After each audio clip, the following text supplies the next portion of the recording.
Hello, everybody, and welcome back to another episode of the In Between the Stitches podcast. I'm your host, Brady Wilson, with my co-host, Chase Olschwanger. Good afternoon. In studio today, gracing us with his presence. Hold on, I don't know if you can hear that, I don't know if you can hear, the thing, but, I can hear it. I can't hear. You Oh, the can- humidifier? Yeah, I can hear the humidifier. I heard a little bit, but also my mic was turned down a little bit. There we Oh, go. sorry, my bad. Yeah. I was trying to turn on my mic because it was getting on my nerves, and I can hear just this humming. Yeah. Well, Chase, there's been a lot happening in DFW sports. As usual, we will start with the Dallas Stars, who yesterday did something. They acquired Houston native. Well, okay, native is a strong word. He was born in Houston. He grew up in Calgary, and his name is Tyler Myers, 6'8". Now you have the twin towers of power at defense with Myers and Bischel. He's I think he's 38 years old, 36, 37, somewhere in there, late 30s, former Rookie of the Year, and then gets the Calder Trophy for them. I know how hockey people are about their trophies. You want to make sure you get the right trophy. But I think some people are kind of iffy on this move. We give up a second and a fourth round pick. Second round pick next year, a fourth round pick in 2029, so basically a half-eaten Snickers bar. And we get Tyler Myers, and the Canucks retain 50% of his salary for next season and this season, meaning it's $1.5 million next year and this year. So it really doesn't take away much of your cap space, and it gives you a decent defenseman. Mm-hmm. Yeah, I mean, obviously, a rental, and obviously someone that you're bringing in because you're trying to win now. And again, like you said, they didn't give up much to get him. Canucks paying 50% of the salary. So, I think Jim Nill did a fantastic job as always with this. And like you said, it brings a little more depth into the defensive line. And, it's not a trade that hurts the team. This only could help them with more pieces and more players to put on the ice for a team that is surging with a franchise record 10-game win streak. Yeah. I mean, look, you got a team, like you just said, that they're playing really, really good hockey. They play again tomorrow, meaning after the trade deadline. Yeah. So they've done all they could to show Jim Nill that they, maybe need something else. I think some fans are wanting, and I include myself here, I really want Blake Coleman from Calgary forward, who's also from Plano. So it'd be kind of cool to get two Dallas natives on this team, and he was part of the Lightning's 2 cups, one against us, and then the other one I cannot remember who they beat. But I've also seen a lot of Robertson mocks lately. Yeah, just because those people, he's probably not going to be able to be a star next year. No, I think he will, and the reason I think it shows you that right now he's still in their plans for next year is that Tyler Myers' salary was $1.5 million next year. If they acquire a Blake Coleman, I guarantee you that because he does have money next year, that they're going to be forced. They're going to try to get Calgary to retain. It's going to cost you probably an extra prospect or an extra pick, but it's going to get them to retain his salary. And I think that shows that they believe they can find a way to keep Robertson. But it's like Jim Nill said, we will have Robertson next year because he's an RFA. It's the next summer that we might lose him, and we might need to look at trading him. Right. We've got Robertson for the rest of this year and all of next year because of the restricted free agency and the arbitration and all that. It's next year that he might leave for nothing, and so they might look into trading him at next year's deadline for a star player. I don't know. It's going to be very interesting because he will fetch a very healthy sum. And I know this is going to sound crazy. I think even without Jason Robertson, you're still a pretty good playoffs team. For sure. Yes, Robertson adds that extra dynamic. But even without him, I think you could still go to the playoffs. It would just be time for Jim Nill to try to find those 30 goals, 30, 35, 40, whatever goals he's going to score this year. Somewhere else. Yeah. Maybe not in one player, maybe 2 or 3 players. And I think that also you're going to be hoping that Wyatt Johnston continues to emerge. Mikko Rantanen continues his absolute just franchise dominance. I think you're going to be hoping for just some of the more younger guys to kind of be stepping up. But for sure. Which is why they need to win now, because it'll all feel a little, less, I don't know what the word is. It won't hurt as much, I guess I would say. If you lose a guy like Robertson following a Stanley Cup win, hoisting the cup. Obviously, it would hurt because he was such a big piece and such a big part of the success. But if you have that under your belt, it doesn't like the Rangers, for example, with Garcia gone, Heim gone, and all the guys that they had on that team that were huge contributors, it doesn't feel as bad right now because Sure, they weren't producing like Robertson is producing, No. but it doesn't hurt as bad just because of what they did for your team. Yeah. And then you look at the Stars, 85 points, second in the Central Division behind the freaking Navs that are Who come here 91. tomorrow, right? Come here tomorrow, Yeah, so that'll it's be- going to be a big game. They yeah. haven't said if Myers is going to play yet, because he's been held out of games by Vancouver, I think for the past week and a half because of all the trade rumors, and so Well, he's fresh. so he's fresh. But they're also trying to see, okay, and I know people are looking at all of his numbers and going, well, he's really not that good. This is like Cody Ceci last year, and you're gambling. And okay, look, last year he was pretty good. I've heard from all the Vancouver people that he was really good on the team last year, and then this year, like every Vancouver player, they've regressed, right? There's a reason they're the worst team in the league. Their players regress, and I think that maybe getting him, I think there's something, especially in hockey, I think there definitely has been something to be said for get this guy on a good team, and he plays a lot better. I feel like that's not the case in every sport. I feel like you could get, Paul Skeens on the Rockies are the best example because, the air. But, like, you get Paul Skeens on, like, the White Sox. He's still Paul Skeens, right? The Pirates were bad last year. You have to trade him. They were bad last year. In football, you put Patrick Mahomes on a bad team, that team's still going to be probably pretty bad. Like, you put him on the Browns, that defense, but, I don't know. I think the Browns Browns is the are a best bad example. put Mahomes on the Jets, and they're still going to be a 4 or 5 win team, right? Yes, it moves the needle a little bit, but Mahomes will still be Mahomes, right? In basketball, you could have LeBron James prime going to the Pistons or pre-Giannis Bucks. They're still going to lose a ton of games, but he's still LeBron, right? He might try to carry them a little bit because he did with the Cavs, but There was a pretty mediocre roster with him in 2007, and that team went to the finals. But even a team that's terrible my point is that the other three sports can the worst team in the league can have an elite player. In hockey, I've seen that it's pretty. It's not as likely for a bad team to have a superstar because the players just don't play as well when you have. You're so reliant on everyone else around you. I find that it's. Ohtani with the Angels is a pretty solid example. 0 team success, but Ohtani was still Ohtani. Yeah. So it'll be interesting. I'm not saying this guy's going to be a superstar, but maybe getting him on a winning team, maybe not having him with the expectations that maybe you have when you're in the talent pool that Vancouver has, that maybe he's just, he can kind of get lost in the shuffle, but in a good way, right? He's got a big slap shot. I've been seeing some of his highlights, and he can get some power on his one timer. But he's, from all the Vancouver people, he likes to defer to the other defensemen for offense a little bit more, which makes sense to put him with Thomas Harley, because Harley likes to handle the puck and do those things. He's getting too. Yeah, but you're not going to break up Miro and Essa. Right.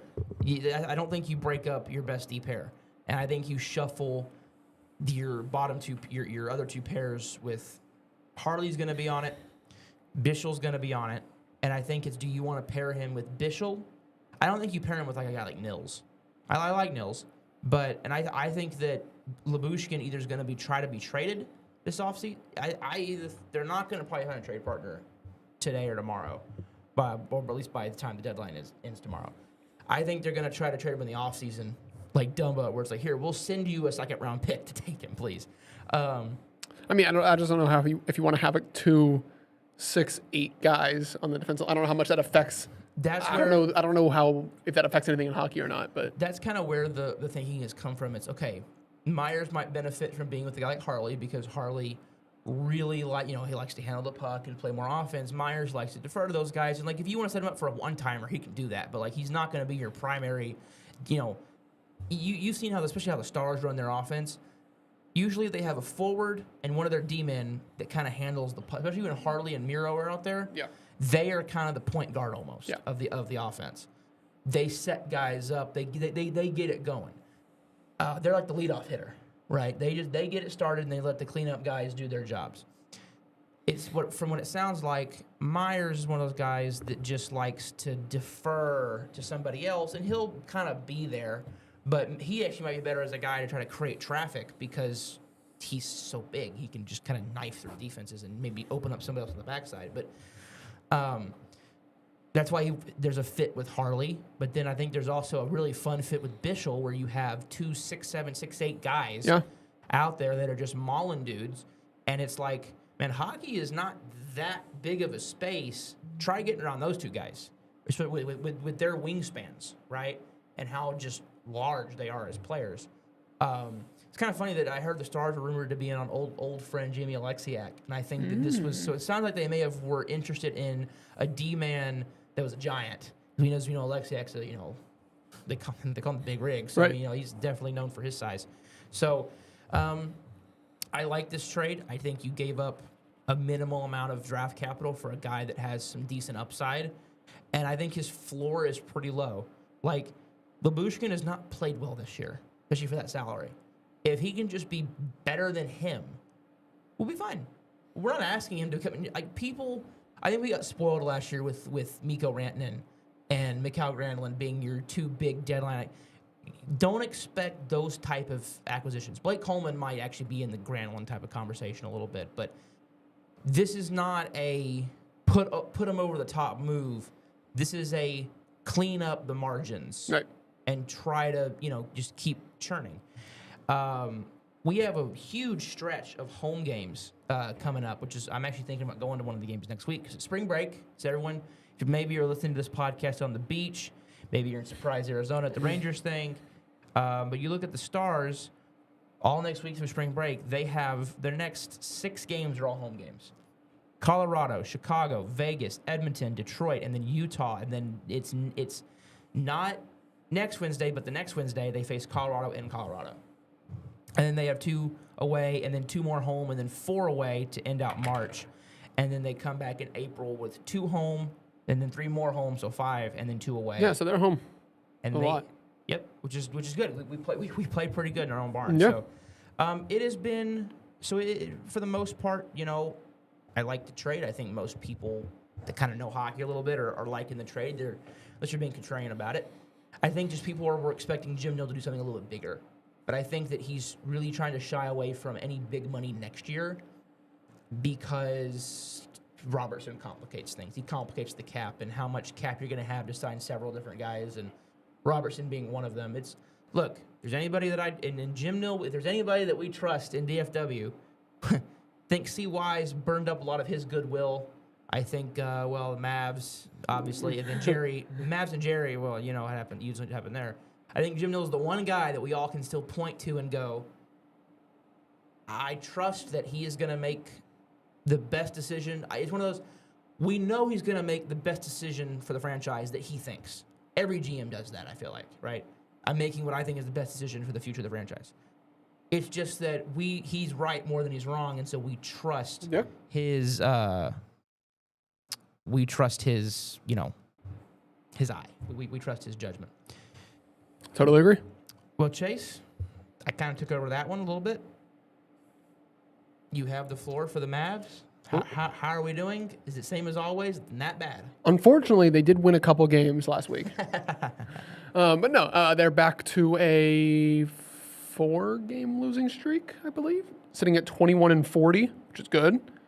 I think they do play tonight, and they play tomorrow as well. And I'll get to tomorrow in a second. But tonight, Cooper Flagg did get upgraded to questionable after missing the last 9 games, but that's also including the All-Star break. So it feels like he's been out for a ton of time. It's been a while since we've watched him. So there is a chance that Flagg does play tonight, which is, that's all we care about, just watching him develop and losing. That's the only 2 things that we should care about. Watch Flagg go crazy and lose. Unfortunately, though, with the missed time, he's actually not the favorite to win Rookie of the Year anymore. Really? Yeah, Con Knippel of the Charlotte Hornets is because Con's playing, Coop's not. And Con's playing well. I mean, if Coop can get on the floor and play the rest of the season, I still think Coop's going to win it. But he's got to get on the floor. And then we move to tomorrow where they play the Celtics. Kind of going back to Coop's home roots, from Maine. I'm sure he went to a lot of Boston games growing up. But also, some more important news, actually unrelated to the Mavs, just happens to be tomorrow versus the Mavs. Jason Tatum expected to return. It's big news. After a 10-month Achilles rupture recovery. We all know he got hurt in the playoffs last season in the Eastern semis versus the Knicks. this was supposed to be a recovery year for the Celtics and just kind of like, well, we'll see how we can do, but no expectations because we don't have Tatum, we don't have our guy. But the Celtics are the 2 seed right now in the East. Right. They are playing a great brand of basketball. Jaylen Brown has elevated to an MVP candidate. Derek White has leveled up to a great second option. They traded for Nikola Vucevic with 2 good centers now, and they have a great coach. And just like that, they are the 2 seed with Jason Tatum expecting to return. Unbelievable story. Yeah. And look, I would expect Tatum to be extremely limited for the rest of the regular season, that's for sure. But with 20 games remaining, you can just play him 20 minutes a game, just working his way back up. I mean, they're going to finish in the top 3 of the Eastern Conference. They're going to be in the playoffs. So you want to make sure that Tatum has gotten the reps he's needed to, produce in the playoffs. But I think it was just kind of a very interesting story that he will return versus the Mavs on Friday. And typically I'd be like, of course, he's returning versus the Mavs. It's such a Dallas thing to have happen where a guy's missed the whole year, you don't expect him to play, and he comes back versus your team, of course. But in this situation, we want to lose, so that's great. No other news really with the Mavs. I'm trying to think because we covered Kyrie being shut down for the year. Obviously, the trade deadline's way past. It's just hard to watch this season, and we are all just looking forward to this season being over and hopefully losing the rest of the games. I mean, it's unfortunate, but that's just the circumstances that we are in right now. But that's about it. I think Matt Riccardi and Michael Finley have done a fantastic job stepping in as interim GMs. I believe that they will at least, or maybe Riccardi will get he'll get promoted to general manager with Finley still being under him. I don't know how much they really need to go out there and look because the moves that they have made, they have been good moves. Right. Other than that, that is about it. We will hope to keep losing, but watching Coop keep growing. Yeah. When did you say he was expected back again? He got upgraded to questionable tonight. So typically, if you're someone who's been out for a lot of time and you get upgraded the day of, that's a pretty good sign that he might be available for tonight. Now, they do play a back-to-back tomorrow, and I would expect that they want him to play in Boston because that's kind of where he grew up, near it, at least in Maine. So I would assume that he wants to play in front of the Boston crowd because I'm sure he'll have a lot of friends and family that come in for it. So I don't know if he's just going to, play back-to-backs or if he sits tonight and plays tomorrow, but I would expect him back either tonight or tomorrow for sure. Yeah, I mean, we're just kind of 20 games left. We're just kind of trucking towards the end of the season. It's hard to watch. Yeah, well, that's why I'm not watching. Yeah. I'm watching the other team in the AAC, and they're freaking killing it every night. Yeah. So, it's just, again, I'm a broken record on here. It's just until they can get players that I care about, until they can get a team that I think is competitive again, I really have very little interest in the Mavericks right now. Yeah, and I expect them to be competitive next season with hopefully a top 10 pick, hopefully top 5. Top 4 would be great. And for the first time, I might actually watch the lottery. Besides, last year. Last year we had no expectations. We were just like, no. Yeah. Last year I had one very specific expectation, and when it came true, that expectation went from conspiracy theory to. I remember texting you going, Chase. Convinced. No, but this season is actually very important, and the Mavs actually have a legitimate shot of getting a really good pick where they don't get extremely lucky. And now it would still take a lot of luck to get the number 1 pick again, but they're right there. If they got the number 1 pick, it would just kind of be yeah, they kind of deserved it. I mean, they're bottom 6 team in the league. They didn't have an outside, they're not going to have that big of outside chance to get it. But yeah, top 7 is for sure what they need. Yeah, I mean, I am, again, just kind of waiting until next year. It's like we're the Brooklyn Dodgers here. Yeah. Wait until next year. Yep. Well, anything happen? Anything big? Just the Rangers lineup for today. Don't grab your phone with that. I hate when because it makes me think. I just see Twitter and I have to check to make sure, especially with all these trades going on today. Great, and Dak Prescott's been traded for. Oh, come on, Yeah. That's not No. Yeah, Beetlejuice. Where's some salt? I can. Yeah. No. Rangers.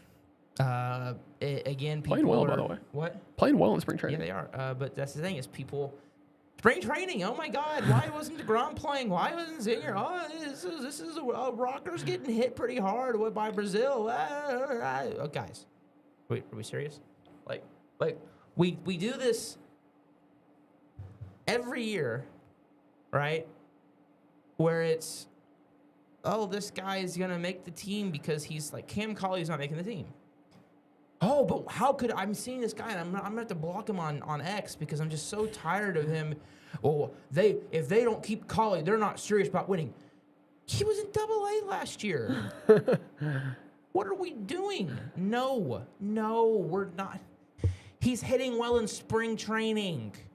Congratulations. There's a lot of players that hit well in spring training. If Aaron Judge hit $180, would you want the Yankees to DFA Aaron Judge? Oh, well, no. Well, then why does it matter? I don't look at the stats. I don't care about the stats. I don't care what someone's hitting. I don't care. I might care about one guy, and if it's like a top prospect, like if it's a Walcott, because it builds excitement. That's it. When Langford was doing what he was doing in the spring of 24, God, that was 2 years ago. Can't believe that. Like, you realize that when he finishes this year, he'll be halfway to free agency already? Yeah. I mean, I expect the deal to be done this season. But the thing is that, like, unless it's Walcott or someone like that, I'm not going to overreact to spring training stats. It's spring training. It's like Monopoly money. It's nice to look at a little bit. You can have fun with it, but it's not. It's worth nothing, right? So I'm just tired of the overreacting to spring training stats. You know, look, I do trust Skip Schumacher. He has a pedigree. I loved him with Miami. I think Miami just they did their whole front office wrong. Yeah. So I think that, you know, and I can't blame him for wanting to leave. And so, you know, I'm very happy that he's our manager. I felt like that was a pretty good, you know, way to pivot from one of the best managers and probably, if you just looked at Hall of Fame resume, he was probably the best manager in baseball, to, you know, Skip Schumacher, who's probably not the best manager in baseball, but I'd probably be willing to wager he's top 12, maybe top 10, right? So I feel pretty good about that. I feel pretty good about the coaching staff. I feel pretty good, you know, seeing El Blondie out there at first base is it's pretty cool. Yeah. Still got the lock. It's kind of weird because he still looks like he could play, right? I'm sure he could. Like, by the way, I'm half expecting a Phillip Rivers moment where, like, we need an outfielder for like a week, and he's just like, all right, I'll retire. I'll come be your fourth outfielder for the week. I wonder if that's legal. Probably not. Once you retire, but like in the organization, like he works for us. Yeah, you could do that. I don't see any reason why you couldn't. I don't know. My dad, if you're watching, do you think is that legal? Like, that doesn't feel illegal to me, but like it, you know what I mean? If they can pull it off, sure, go for it. It doesn't feel illegal. That feels like, but it's not going to happen. But it might be really funny if he's like, I'm starting in right field because we have nobody else. Travis Jankowski. But no, I think, you know, who's going to make the team? Well, one guy that just got signed might make the team on a minor league contract. The Rangers have signed former MVP, Andrew McCutchen. Look, Kutch is not what he was when he was MVP. He's kind of a butcher out in the field now. But he can still hit a little bit. I think he hit 229 last year. I think he hit, no, 240, 239. It's a 239 with 13 home runs. Yeah, I looked at it this morning. Let me just fact check you here. Yeah, unless it was from a different year, but I saw 239 with 13 and 57. Yeah, 230. Yeah, that's. I mean, look, that'll play as a fourth outfielder. That'll play. Yeah. And you look at it, well, you know, 239, 13 bombs. Yeah, 57 better than our whole team last year. His OBP was 333 still. His slugging was a little bit low. Look, his OPS plus was 95. That's not terrible. Like, that's not like it's 5 points below league average, but like I'm not. He's not an everyday starter. I mean, it's not something that I'm not expecting him to do what he did in 2014 when he had an OPS plus of 166. You know what's crazy? And I was looking at this, and me and my dad have had a few debates about it. And it's, do you think he's a Hall of Famer? You know, I brought that up in my head this morning. Because you look at his resume. All right, let's look at the resume. 49 career, as it stands right now, 49 career WAR. 2,266 career hits, right? It's kind of a pleasing number, 2,266, you know. It's 332 home runs, 271 lifetime batting average, but that will continue to drop as he gets older, right? Well, what was it you said? It's 271. Yeah, that'll drop. He's sacrificing that to play longer. But you look at his career OBP, 365. It's pretty good. OPS plus 125. OPS of 822. 220 career stolen bases. And then you look at the accolades. This is where you hear that and you go, he's a he'll get some votes, but not really.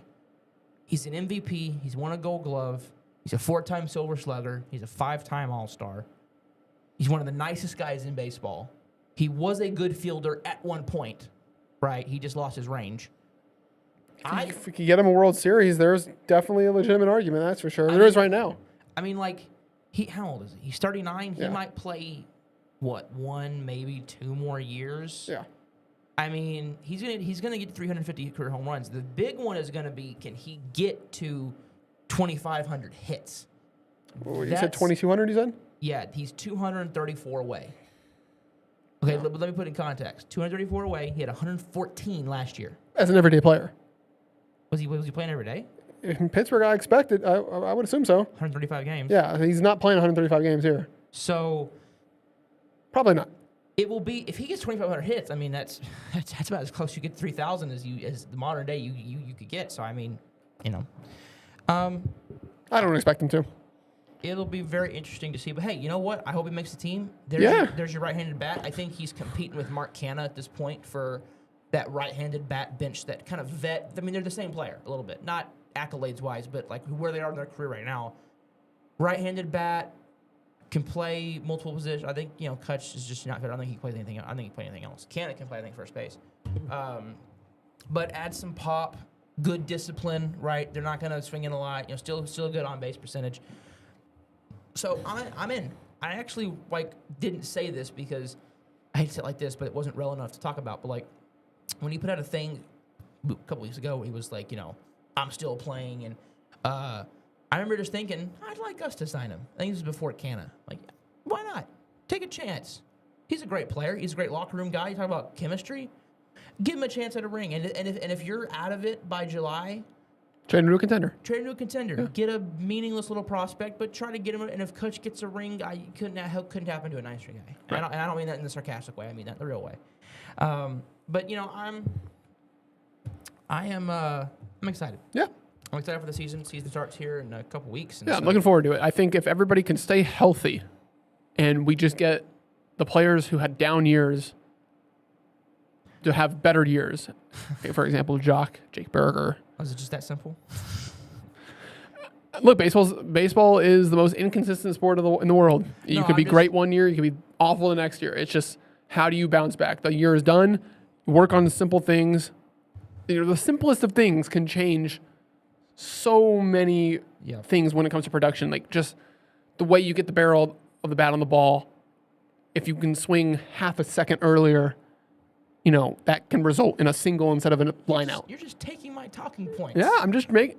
Look, I think if they can just work on the simplest of things. Yeah. He's just stealing what I've said before, which is like in baseball, the same fastball you hit in the parallel universe, you miss it in this universe. Right. Like it's, you know what I mean? Like Yeah, it's just there's that's so what. much. That's why I'm looking forward to the season. I think those guys are going to have. Nice job, Chase. I didn't even hear anything. I heard it and I was like, what the? But it's right. Applause. Give it applause. Like, these guys need to have bounce back seasons. Everyone needs to stay healthy, and I think that they can compete for the West. Yeah, I mean, the West is wide open. I mean, the Astros are I think Seattle's the clear best team in the West, but I don't think so because I think the Astros are crumbling.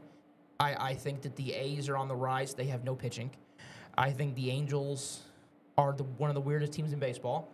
And then I think the Mariners are one of the streakiest teams in baseball. I mean, if you're expecting Cal Raleigh to have another 60, year like he had last year, I mean, that's just I don't think you can really expect that. I mean, if he hits 40 home runs, that feels a little bit more realistic. 35, 40 is kind of where he was.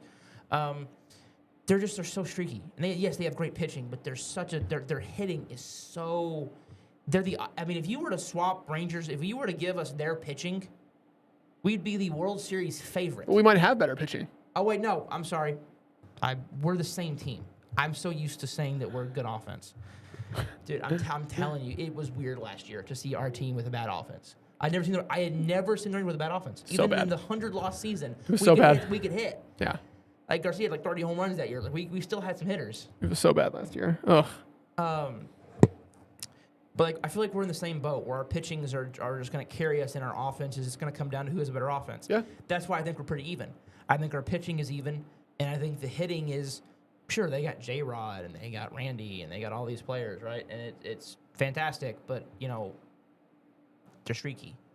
And I think that they're a little bit overrated. And I think that the Rangers have a chance to, if their offense can get clicking, we can be the best team in the West. I hope you're right. So I think it's why. I just think I think the favorite right now, just from the general public, is Seattle to win the division. Yeah. But I don't see why we couldn't. Yes, I agree with you there. I just My mock here. anyway. Yeah, we're doing mocks. He's doing mocks. Well, you know what? That's what happens when you forget. I am that prepared. You're supposed to do it, and prepared. Well, we got to talk about the Cowboys first, Right. and then we get to the mock. Man, Dallas. So much to talk about. Aubrey, is he going to get paid? My take is this: I'd like to pay him, but man, I think he's worth more than a second round pick. $10 million is a lot for a kicker. Like, are we going to pay our starting kicker more than our starting running back? Like, you know what I mean? Yeah.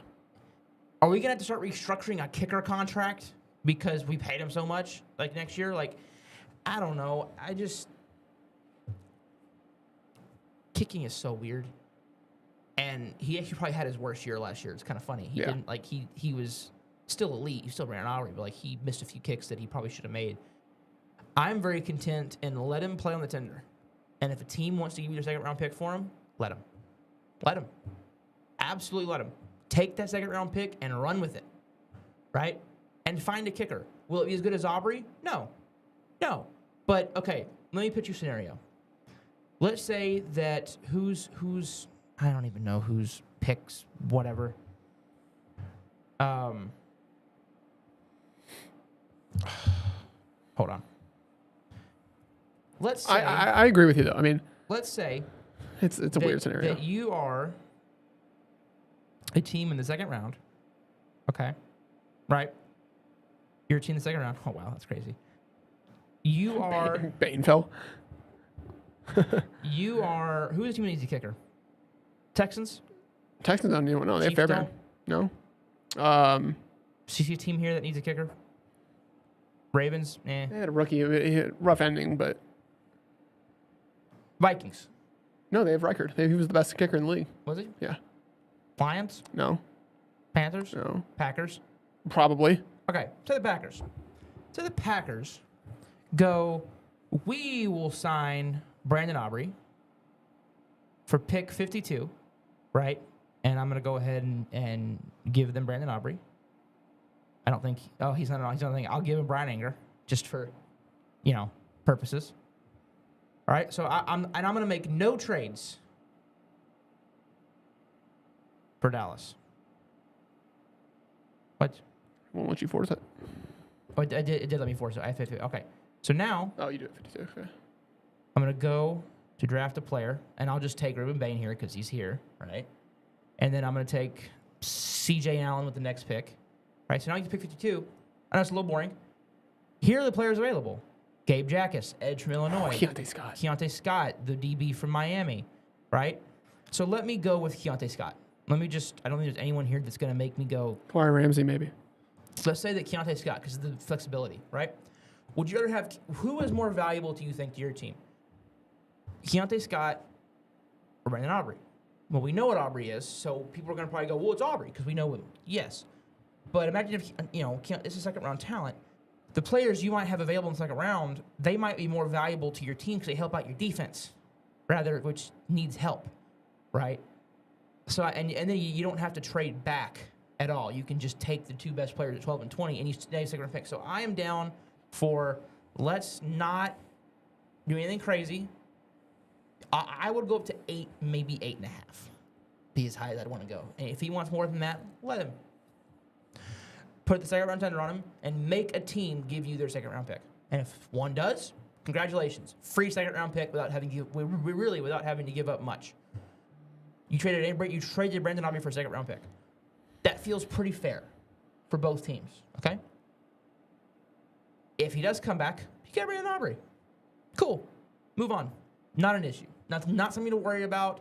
Not something to overanalyze. And I'm getting tired of it because people are wanting to overanalyze it. And the thing that sucks the most about this is that this is not on Jerry. He offered him the most money. No.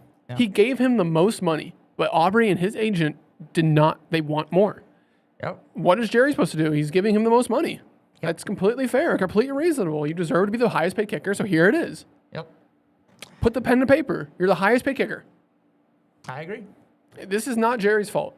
And people will definitely make it his fault, especially if they lose Aubrey. But he gave an opportunity. Yeah, I'm with you. Aubrey doesn't have to listen to his agent. Agent works for him. Aubrey, if he wants to be the highest paid kicker, put the pen to paper.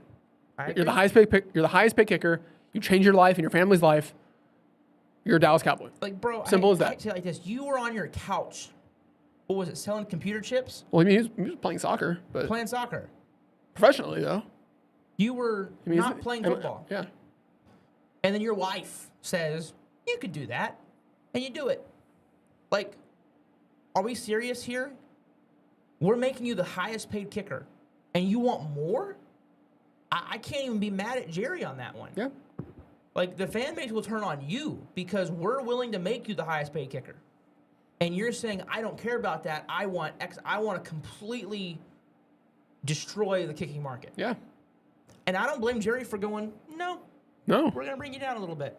So, like, I don't blame Jerry at all on this. The Cowboys took a chance on you. You can't give them a little bit of like, okay, yeah, we'll take your offer. And really? This is what you're going to, like, it kind of angers me a little bit because it's like, Yeah. you're a kicker. Take your highest paid money and go kick the football. You have one job. Kick it through those little square, not little square. Cylinder. Those little, Oh. what would that shape be? A half, 3/4 of a square? Oh, you're talking about just the actual post? Yes. 3/4 of a square?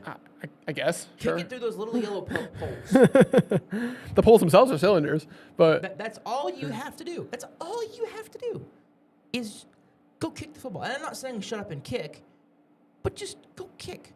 Take the highest paid kicker money and go kick the ball. And we'll all be happy. You'll have more money. We'll have our kicker. Win-win. And you're saying no. So whatever. Still several things to talk about. hopefully they get something done with him though. By the way, you know, how nice of Dak and CD and Tyler Smith and those guys. How, Chase, they need the I want to make a comment here. My grandma, if my dad's watching, tell her thank you again. She gave me these wonderful new pins. They have my name on them. They're really Very cool. nice. They're gold. They actually got some weight to them. And the joke is, Very nice. so that's actually a pencil. The other one's a pen. The joke that and my dad was like, well, the joke on their show is he drops his pen. So now when I drop this thing, it's like a lead weight. So it's going to make a pretty good racket when I drop it. Yeah, I mean, you heard it hit the thing down here, the little pole. So, but anyway, as I was saying before I did the thing, how nice. Like, we go ahead and give them the Walter Payton Man of the Year award. How nice is it that Dak Prescott and CeeDee Lamb, and out of the goodness of their hearts, restructured their contract? I mean, Chase, I know, because it's not their choice. Yeah. How nice is it, man? Like, these guys, they're team players. You see, like, I mean, God, if they had said no, I don't know what the Cowboys would have done. I mean, if the Cowboys had said if they had said we don't want you to restructure our contract, man, Jerry would have just, I don't know, we wouldn't have done anything, I guess. We would have traded our first round picks to get into the cap. I mean, yeah, it's just really funny when people like the Adam Schefters are like, he's restructured, and then the people are like, oh, how great he's doing. He's a team. Like, remember when Mahomes restructured his, and I think it was Ari or one of them was like, how great is Mahomes for doing this? It's in the contract that the teams are allowed to restructure your contract. It wasn't a fan. It was an insider that said that. It was someone that talked crazy. football. Yeah. Or whatever. And it's like, that's not how that works. You don't agree to that. They just do it. You know what it is? I believe it's what they do is they go, all right, so you're due how much money next year? All right, we're going to move. See if I can get the pencil to come out here. We're going to move X amount of dollars. I'm going to write you a check. here's those dollars as a signing bonus. Sign Jerry Jones. Here's that money. Here's the money. Cool. Cash check. I get the money. That's it. That's what the restructuring is. You convert it to a signing bonus, and it doesn't count against the cap then. Yeah. But you move money around to like the next year, and it adds void. It's They still get the money. It's just not now. Anyway, we talked about Javonte. They talked to a lot of players at the combine. I mean, we officially tagged Pickens. Yeah, I know people are, overreacting to that as usual. As they were going to tag him no matter what. It's just with the Cowboys, they're probably not negotiating anything. Yeah. And they are probably expecting him to play on the tag because other players have done it before. I think they are negotiating. I hope they are. A lot of what the tag is just a placeholder because it doesn't allow them to enter free agency. And with that tag, you have his rights. And you can talk with him now and work out something hopefully before the July 15th, right? July 15th? I think it's July 15th deadline. Yeah, I think so. But also what they did with him was the non-exclusive tag, meaning that they will allow Pickens to talk to other teams, but they have the right to match any offer. And if the Cowboys happen to decide to let him go to another team, the Cowboys would get 2 compensatory first-round picks. Right. Which I'd rather keep Pickens, but 2 first-round picks isn't bad. You're not walking away from this saying like, oh, dang it. I mean, let me put it this way: 2 first-round picks. It's like you get burned, and then someone comes out with a bucket of aloe vera. Soothe the burns a little bit. It makes it a little better. I'd like to just keep it easy and just negotiate something with him and just get a deal done and keep him on the team. I agree. But 2 first-round picks is nothing. That is nothing to be down on. That is something. Cowboys would have four first-round picks. They would have 4 first-round picks. I'm in agreement. And 4 first-round picks, that's not only is that a lot of draft capital that you can use to draft great players, but you can use that for, you could turn those 2 picks and trade it for a superstar. Just having the assets. But like I said, I don't want to have to deal with that. I want them just to get a deal done, bring him back, because they need a guy like him. You don't just trade him and draft a receiver hoping that he becomes George Pickens when you have George Pickens. Like that's not the method. That's not the cycle of success. You have a guy like him who just turned 25 yesterday. You have 2 25-year-old receivers, 26, 25, however old CD? 2 young receivers. 2 super young receivers. In their prime. There's no reason to let this guy walk. No, I'm with you. I am 1,000% with you on the George Pickens logic. Like, we talk about the defense, like, okay, you don't have to do anything to the offense because the offense was so good. One of the reasons the offense was so good was because George Pickens. Right? So I'm not completely down to just say, yeah, let's get rid of Pickens because that was a huge reason for your success, your offensive success last year. And if you remove Pickens from that, yes, 2 first-round picks really helps you out. But at the current moment, it doesn't help you with what you want to do in this short window of Dak. Yeah, and I would rather, if we were a rebuilding team, you just struck gold with Pickens, let him play on the tag, try to find a trade partner, get assets. But we have assets. It's funny. We have 2 first-round picks. Yeah. Right? We have cap space. We don't need the assets. We need the player. Yeah. And I think that, and then that just opens up a needed receiver. So now you're going to have to draft one of those picks as receiver, and it's like hoping to become a guy like George Pickens. But are you I don't think any of the 3 receivers that you're going to find in this draft are going to be able to give you as much value as George Pickens is in the next season. Like, you know what I mean? Like, I just do not see that being a legitimate thing that's going to happen. I just don't see it personally. Oh, by the way, officially, just going back to the Mavs, Cooper Flag is a game time decision. So we'll see. Game time decision. Yep. Obviously, give it a go. We had the combine to kind of get on some draft news here for a second. I think I don't think there's anything with the we talked about the pass rush coach, did we? We did, yes. I remember we did. But from where? Is that the Georgia guy? It was Denver. No. Oh, Denver. Yeah, yes. We talked about it last week when I was calling in. So there was a guy. If you didn't catch last week's show, go and talk about it. Coach Brandon BT Jordan. Trench Performance. He's a world-renowned pass rush coach. Someone that a lot of people that know what they're doing have talked about. What happened? Trey Wingo. I don't know if you saw this, but Cowboys were super close last night to a deal with Max Crosby, but they're out of this. They're out of that now, and they're going on Trey Hendrickson. We are. Mm-hmm. Well, you know what the offer was for what they wanted. For what, the Raiders? Yeah, 2 first. They wanted 2 first. Yeah, no. And No. I would be content. I even give you 12. I would but give you not 12 in our second next year. Yeah, and I I'd give you give you 20 1 in your or 2. second. Yeah, I give you 1 or 2, and I'd even throw in a player. But if you want a player, then I'm gonna probably I think my offer was always I will trade you Osa, one of our first round picks this year, pick which one you want, I don't care, and then our third rounder next year, and that is as high as I'm willing to go. I love Osa, but you don't need defensive tackle. you're gonna have some cap constraints there, and it moves some cap and it helps you out a little bit. And Osa, there's some talk that he doesn't fit the scheme. I think he does, but there's just been talk. But it sounds like the Raiders were firm on their price, and you know what? I'm proud of Jerry for balking at that. Yeah.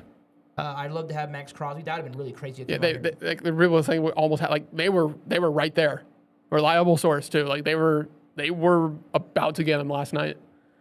According to Wingo. Yeah. Wingo's been wrong about some stuff. So we'll see. We'll see what the other Cowboy. I know that Jane Slater threw her hat in the ring saying it was real. That the heavy interest in the offer on the table that was real. Yeah. And that look, I would be 100% in on him, but if we can't get him, I'm not going to be pitching a hissy fit either. You know what I mean? Right. Give me Trey Anderson. He'll be cheaper. Yeah. 2 for $50. Boom. Done. 2 years, $50 million. Yeah. Done. Yeah, but I really. Ha! What? 49ers hire Matt Eberflus as assistant head coach of defense. Ha! He did get hired. Okay, you know what? I can stop giving the team crap for hiring him. I can't wait to see the comments on this. You saw that Andre Curtis got hired by the Chiefs as their secondary coach. Okay. He was our secondary coach. So Right. it's fine, whatever. Good for you. Everybody on the defensive staff can go. Yeah. Reset.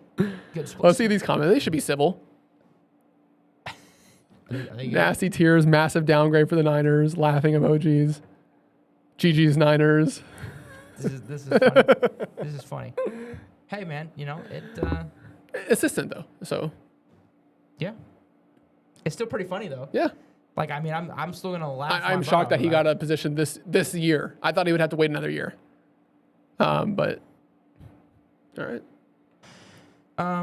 Combine. We'll go to the combine now. Because Fringy starts next week, so next week we'll have. Next week will be fun, hopefully. Yeah, hopefully we'll be able to talk about the Cowboys doing some stuff. I think it's the tampering period opens Tuesday, and then free agency begins Thursday. That's when the deals become official. So we will be on here breaking news like this guy signed, this guy signed, this guy signed. So that will be that'll be a lot of fun. With hopefully a special guest next week too. Hopefully, Chase is working on it, and I'm going to be working on it for next week. So I will not announce it, but hopefully we'll. I have a good connection. We'll be able to get it. It's funny that we actually have the same connection. It's just I never thought of asking him to come on the show. I formally met him and exchanged phone numbers with him and have been talking with him. So Yeah. we will see. But the combine, man, it was a big event. It's always a big event in Indy. I don't like talking about the lows. Like I know Makai Lemon had like a weird interview or something. I didn't see it. He was just looking at people weird, like Can you elaborate on this? Was he just? he was just like kind of moving with his eyes closed, like yeah, stuff like that. Like he was just looking pretty weird in this interview. I mean, again, that has nothing to do with anything about the player. He's probably nervous. No, it was not a nervous thing. It wasn't. No, if you actually go back and watch it, it's kind of a freaky thing. A freaky thing? Yeah. What do you mean? Whoa! What do you mean a freaky thing? Giving you a freaky look. Not in the terms of not in that kind of freaky. That's what you're saying. Yeah. I mean, that's what you're telling me. But and then obviously Caleb Downs. There was a report. Yeah. That he has. I think he should fall to 12 now. A hurt meniscus and a degenerative ACL. And then there was another account that came out and said, I have it from 3 or 4 scouts that say that's not true. So, and again, this is the time where everyone goes, and everybody's realized everyone comes up with different things medically because every team is different. The Cowboys might look at a guy and go, I remember like Larry Allen, for example, if you've ever heard this story.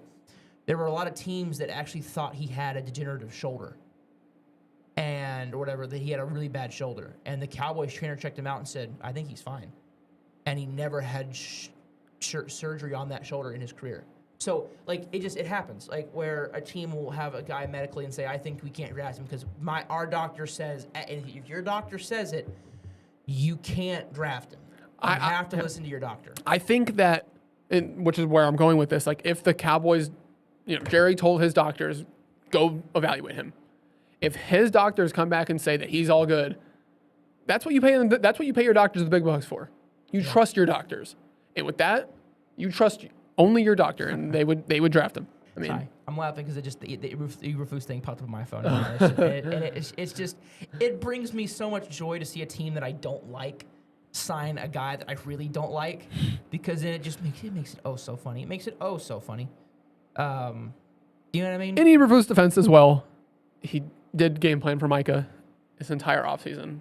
I don't care. But you're a defensive still, coach in the NFL. It was not good. It should not have been that bad. No. It was.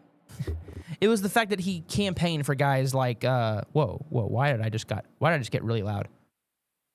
Why did I just get really loud? You see what I mean? I can't hear myself. Did you knock yours thing? You knocked your thing. Can you hear me? There we go. Yeah, you knocked the wire out. This one's super flimsy. Well, don't sensitive as well. Don't knock the wire out, Chase. Simple. Yeah. Sonny Styles had a great combine. I mean, he absolutely killed it. Jeremy Pena diagnosed with finger fracture. Yeah, I saw that 2 weeks. Styles had a great. His brother Lorenzo ran a 4.28. My guy Keith Abney did run, but I guarantee he's probably running his pro day. It feels like, and I know people are getting pissed about, they're not running. I think the reason they're not running is because they want to run at their pro day. It's more controlled. They're more comfortable, right? It's just, I don't think they want to run here, personally. I think they'd rather run at the combine. I think they'd rather run at their pro day. And that actually makes, what? Okay. That actually makes a lot of sense that they want to run at their pro day. You know what I mean? Mm-hmm. Like, I feel like that's not, like, a terrible idea. No, not at all. Anything else from the combine that happened that was notable? I really can't think I'm trying to think of like anyone. There was someone close to. It was a receiver who almost beat Worthy's record. Forget his name. I think it's the guy from Missouri. I think you're thinking of. He was like 4.26, but like a little above. Like Worthy was 4.26 as well, but like it was like obviously Worthy had higher or faster. Forget what it was though. Forget who it was. Okay, essentially, combine happens. Daniel Jones is going to get tagged. It sounds like. Transition tag. Yeah. Yeah, interesting. It's very interesting. Very rare. It sounds like Kenneth Walker is going to walk because like Breece Hall is going to get tagged. It sounds like Alec Pierce might get a long-term deal. So just some news on the free agency front. And I think with that, I don't think there's anything else, Chase, besides our mocks. Draft 2. So we're not gonna go into like everything about the player because we don't have as much time available to us. But we're gonna just go into a little bit. Pick 1, Mendoza. I think that's pretty straightforward. Don't think that'll ever change. Yep, don't see that changing. Unless there's an actual report that comes out. But no, number 1, Mendoza. Jets, Arvo Reese, 2. Jets, Arbel Reese. At 3, Cardinals. I think they're going to need some offensive line help. I got Francis Mauigoa. So you do have Mauigoa there in 3 there. Yeah. No, you didn't like my pick there at 3 last week. Well, now I have to go but guess what? I don't have him there anymore. Oh, wow. I think they're going to release James Conner. Ooh. And I have them going Jeremiah Love at 3. That would definitely be very interesting. Titans 4. Go ahead and go get Carnell Tate, and let's build this thing out on offense. I like that. I just think with Saleh, that defense is the first pick, and I go Ruben Bain. Yeah, but see, I think that with Saleh, he might look at it as I can fix the defense myself. Dayball, you get a player in the first round. Fair enough, yeah. But I think it's a deep receiver class, so that's why I have them going Bain. Giants, it's deep in the round 2 though. It's not deep in round 1. Right, but their next pick comes in round 2. Is what I'm saying. Giants. Jordan Tyson at 5. I think they need a wow. receiver. So I think that he kind of fits what I think they like at a receiver. He's good size. He's good after the catch. I think he fits there. I like that. I have this guy who I had mocked last week for us, or a couple weeks ago for us, and who had just skyrocketed in my mocks. I'm going Sonny Styles at 5. Styles drops a little bit for me, but because I think the teams might not overreact to his athletic ability. 6, Browns. I think they're going to need offensive. They're going to need left tackle. Go ahead and kick Spencer Fano over there, and good to go. I think Mauigoa and Fano are both right tackles, which definitely adds a wrinkle to it. Whoa. Hopefully that's not showing up. I think it's because it's on that, but I'll move it over. Okay. For me, you have the Browns keeping a guy in the state of Ohio, Cardinal Tate. 7, Jermod McCoy to the Commanders, and my reason for that is after watching McCoy, they ran so much cover 3. You can ask Donnell. We watched them together. Tennessee or Washington? Tennessee. And what is Dan Quinn like? He's a cover 3 guy. Yeah. I think McCoy fits the cover 3 scheme. I think once he runs his pro day, I think Dan Quinn will fall in love with him. Yeah, I love Jamar McCoy. I just think with the injury concern, I think he just falls a little bit for me. But I have been going David Bailey. Bailey actually really fell for me. I didn't mean for him to, but it just happened. Saints, I think with Olave and with Shaheed being gone now, they just need someone on offense for Shuck to throw the ball to. And so you could definitely go Kenyon Sadiq. And I thought about it, but I went with the last receiver kind of in the top 10. That's Mekhi Lemon from USC. I have Mekhi Lemon there as well. Hey, we agreed. 9 Chiefs, pretty keeping with. I'm sticking with this pick throughout the entire process pretty much. It's Jeremiah Love at 9. I think that's right where I think he's It's a great fit. I just don't think he falls. I think his talent is just it's too high. With the Trent McDuffie trade, which we didn't talk about that, but they traded All-Pro Trent McDuffie for a first-round pick. They did. Got to replace that position now. I addressed that later, by the way. What? I was gonna say I addressed that later. Oh, okay. I have them going with Mansour Delane, filling that cornerback role. Yeah. That's not a bad pick. The Bengals. Look, I mean, this is where the Bengals are. Throw a dart at the defensive board and pick a guy. There's edge. I still had Bailey and Bain available, and I still had Downs and Styles available. And this is the. I hope your board is right. This is the best case I hope your board is right. for Cowboys fans. And I think that they're going to look at linebacker as their biggest need, and they go Sonny Styles. Wow. Okay. 10. Interesting. Do you have it someone at 12 who I'd be very happy with that, but at 10 for me, which I think you have at 12, I had the Bengals going Caleb Downs. At 11, the Dolphins. They need help everywhere. They need help at quarterback. They need help at receiver, O-line, maybe running back, but they have Achane. That's like the one position they don't need. They need defensive line. They need safety. They need corner line. They need everywhere. And this is where you have Downs. Okay. this is where I have Caleb. Okay. I'd be very upset. I if I was the Cowboys and Downs on the board at 11, I'm trading up. And I think with Minka, I think they're going to try. I think they're going to cut him, or they're going to trade him. They're going to try to get rid of him. And so I think that they just look. They need to draft a good football player, and it's going to be Caleb Downs. And I hate it because if he lasts to 11, Yeah. and I have to watch as he goes right before my team. He's like Derwin James went, but he was never supposed to get close to us, and he got to 17. We were at 19 in 2018. But with this would be so agonizing to get so close. I'm so happy with who we got, but it would suck. Yeah. For me, with the Dolphins, keeping a guy in that state. I'm going Francis Maligoa. Again, they need everything. I think just getting a cornerstone tackle. Not even keeping him in the state, keeping him in the city. Keeping him on the same field. Yeah. So I think it's a safe pick. For the Cowboys, this is a great board. You have 3 great players available. I have Bain, Bailey, and Delane available here. And Styles too? Or do you have Styles no, go? Styles just went to 10. Oh, right. I have him going Ruben Bain, mainly because, look, draft a good football player, really can't go wrong. Arm length, I don't give a crap. You just got him. I just talked about Brandon Jordan, pass rush specialist. He can show him how to play. But, the Cowboys, it'll probably clear up after the next 2 weeks of free agency. We kind of see who they've gone after. Yeah. Like, if they go out and sign Alontae Taylor, Jalen Thompson, if they go heavy DBs, then I'm looking linebacker and edge at 12 and 20. If they go heavy on the front, they go Quincy Williams. Maybe they even sign Quincy and Nakobe Dean. Let's say the 2 guys that I'm looking at is Jalen Phillips and Kyle Van Noy. Okay. So I think then look at secondary in 12 and 20. So I think Ruben Bain, but just the value can't pass. Even if you trade for Max Crosby, I want Ruben Bain. Yeah. I don't know how you'll feel about this pick for me for the Dallas Cowboys at 12. I am going to go on a limb and say who you picked here is who I have him picking at 20. I think it's going to be the guy that I just watched, and I'm going to actually write his name down here. Let's see if you write for a long time, because that'll give it away. I think you wrote pretty quickly, so I don't think you have who I put. Okay, who do you have? At 12, I have the Dallas Cowboys going Dylan Thieneman. Oh, you did? Okay. All right. I write fast. With Delane, with Bailey, with Downs, with Styles off my board, Dylan Thieneman stock right now is at an all-time. He just keeps rising and rising and rising. And McNeil Warren was my top safety. But Thieneman Had a great combine and everything. had a great combine. And I could see him. I could see us going with him at 12. Just watched him on Tuesday with Donnell. Me and Donnell, so if you watch the draft, you know who he is. DB's walking on here at UNT, knows a lot. Every Tuesday nights, we get together and we watch film. So I've been kind of watching. He's been getting through all the DBs with him. I'll get to my analysis when I get to him at 20, 'cause that's what I have. Spoiler alert to the Cowboys pick at 20. Okay. 13, the value here for the Rams is just too much. David Bailey. Spencer Fano.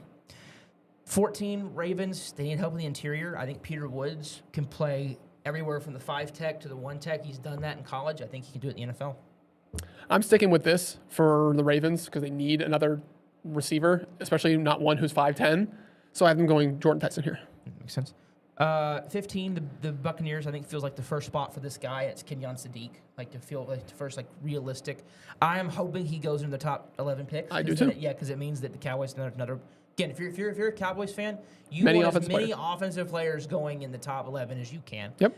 And then at 6, who do you have? Well, for me, they have yet to fill this position for so long, and with Levante David getting old, it's time for new linebacker. I have them going C.J. Allen at 15.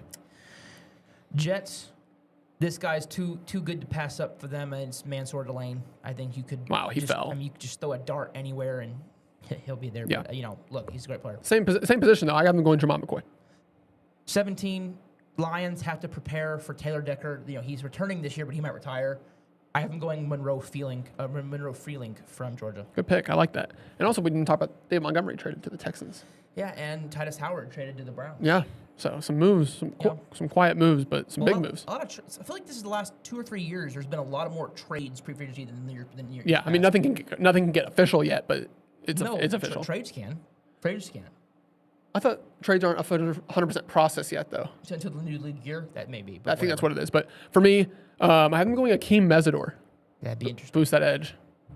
Vikings just released Jonathan Allen. Grenard might be out the door. It looks like 2.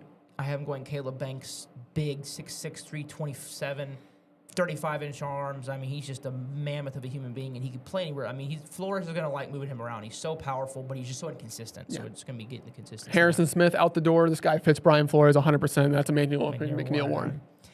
I love that pick. They actually might steal that in later mocks. Panthers, I think they could use a receiver if Legette's out the door. Denzel Boston makes some sense. I like that. I just think that Jalen Coker really went up for a good wide receiver 2 role. I think he can fit that really well. I have them going Caleb Banks. Yeah, and this is where I thought about going this guy at 19, but I went Dylan Thieneman. You're talking about a guy that's, twitchy. He's super fast. He flies around the field. Me and Donnell got into what's going to become a legendary debate about could he play in the slot. I still think he probably can. Donnell thinks he can't. It was very, very. I wish that you guys could have been a fly on the wall for that discussion. It was hilarious. But essentially, he's going to play probably that free safety, so, maybe he fits a little bit weird, but I think if you're just wanting to draft an impact football player, pretty much every single play, number 31 was around the ball. It was insane how he hustled and did not get tired. Every single play, he is getting to the football. So I think it'd be a really solid pick at 20. Yeah. I'm on the path of secondary. So like you said earlier, I think they address the front 7. For me here at 20, I'm going Avion Terrell. I'd be fine with that. Have you watched him? Haven't watched him yet, no. Okay. So there's so many corners. Yeah. 21 Steelers, Omar Cooper. They need offense. There's just the board's been picked clean, but guys gotta reach for a guy. I like Cooper, but I'm going Monroe Freeling here. 22 Chargers. I feel like this pick's gonna be pretty solidly penciled in. It's gonna be Olavinaga Ione.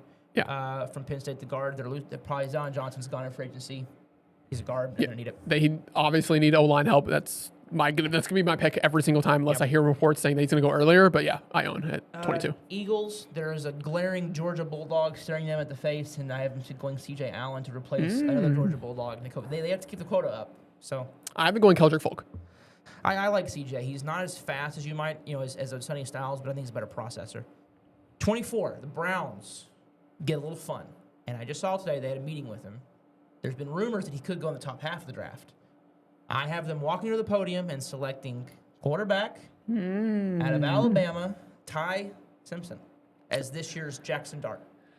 I just think that they just have so much more than a quarterback. I think they can go out there and just get a free agent quarterback that for a minimum and then tank this year out pretty much. But I have them going Emmanuel Pregnon, guard out of Oregon. Really boost that O-line, especially with Wyatt Teller being out the door now. And Batonio getting old. And, yeah. The Bears trade DJ Moore. They go Chris Bell. Kind of a twitchy, speedy receiver out of Louisville that I think fits what he just kind of replaces what DJ Moore gave him. So you replace DJ Moore and get the second-round pick. Yeah, I think they're fine on receiver. I think they've proved that Luther Burden will step up. Rome Odunze still, Jade Walker. I definitely see them going receiver at some point in this draft. But with the first round, they need so much help on that defensive line. And again, I don't think this guy will be on my board or be here for the Bears when it comes to the final mock because I think they'll make a move for someone. But right now, I have them going Caden McDonald. 26 Bills. They need impact, and I don't know if you're going to get much more day one impact player in terms of this is a guy that probably is going to have the biggest day one impact in this part of the draft, and I'm going Akeem Mesidor from Miami. Okay, I also have edge because they don't need a receiver anymore, at least in the first round. DJ Moore, TJ Parker here for me. That'd be pretty cool for them. 27 Niners. Look, I think they're going to want to bring in someone in that secondary, and Emmanuel McGill-Warren is right there on the board for him. Jonathan Taylor, something happened? No, it was about Trinidad Chambliss's. I have them the Niners going Cassius Howell. 28 Texans, they need offensive line again. Blake Miller, Clemson. I have them going Cannon Proctor. 29 Chiefs, they address corner here. Avion Terrell is sitting there on the board for them, so they rush that pick to the podium. I still have Clemson on the board here. I'm still have Clemson with the Chiefs, but it's Blake Miller for me. You didn't have Peter Woods yet, have you? He's not in my first round. Wow. That's interesting. I watched him too, so second round grade for me. 30 Broncos, Keldrick Falk can kind of play anywhere on the defensive line. They're going to lose John Franklin Myers, and they just need to kind of start planning for that defensive line. They need to start replenishing talent. I don't think this guy's here for them, but he was on my board, so Kenyon Sadiq. 31 Patriots, there's Caden Proctor. You can put him in the interior, probably kick him into left guard, and if Will Campbell sucks again, swap him. Yep, I have Caleb Lomu. And then 32, the Seahawks, D-Law might retire. They're going to need to start thinking about edge, I think, again. And I think Cassius Howell here is just too good of a value for them to pass up. Great pick. I think with Tariq Woolen most likely out the door, with them having to pay JSN and Witherspoon. C-Say. Colton Hood, actually. I was like, did you go Keith? I was going to put my boy in. Yeah, no, I got Colton Hood here at 32. All right, well, there's Mock Draft 2.0. We'll have Mock Draft 3.0 at the end of March. So we'll be going a pretty good stretch of time. Yeah. Post free agency. In between 2 months. But then that's because it's free agency and it changes a lot of things. So thank you guys for watching, and we will probably see you guys next week. Yeah. Even though it's spring break, we will still make sure to get on here because it's just going to be so busy that I don't feel like trying to keep track of every free agent for 2 weeks. Right. And it's going to be a 2-hour show. Yeah. So it's already an hour. So thank you guys.